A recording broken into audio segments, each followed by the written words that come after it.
പലപ്പോഴും കണ്ടിട്ടില്ലേ ഈ ബസ്സിൽ കയറി പിടിച്ചു, അതൊരിക്കലും ഒരു പുരുഷന് തെറ്റല്ല. ശരിക്കും ഈ പുരുഷന്മാർ പാവങ്ങളാണ്, നിസ്സഹായകരാണ്. കാരണം അതൊരു ഹോർമോണൽ പ്രശ്നമാണ്.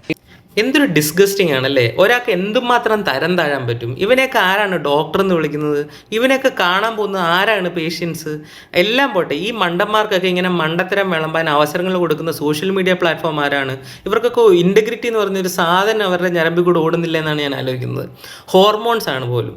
ഒരാളെ ഫിസിക്കലി അബ്യൂസ് ചെയ്ത്, അയാളുടെ ബോഡിലി ഓട്ടോണോമി വയലേറ്റ് ചെയ്ത്, അയാൾക്ക് മെൻ്റലിയും ഫിസിക്കലിയും സൈക്കോളജിക്കലിയും ഒക്കെ ട്രോമ കൊടുത്തിട്ട് പറയാണ്, അയ്യോ പാവമാണ്, അയാൾക്ക് ഹോർമോൺസ് കാരണം പറ്റിപ്പോയതാണ്. How disgusting can one person be? ഇതിൽ കൂടുതൽ എങ്ങനെ തരം താഴാൻ പറ്റുമോ? ചിലപ്പോൾ അങ്ങേരുടെ ജീവിതത്തിൽ ഓരോന്നൊക്കെ കാണിച്ചിട്ട് സ്വന്തമായിട്ട് ഇങ്ങനെയായിരിക്കും ജസ്റ്റിഫൈ ചെയ്യുന്നത്. ഇതൊക്കെ കേട്ടുകൊണ്ട് ഇളിച്ചുകൊണ്ടിരിക്കുന്ന ഒരു പെൺകുട്ടിയും കൂടെ. This is just disgusting. എനിക്കല്ലാതെ അതിനകത്തൊന്നും പറയാനില്ല. ഹോർമോൺസ് ആണ്. പാവ എൻഡോക്രൈനോളജി എല്ലാത്തിലും പിടിച്ചിട്ടാണ്.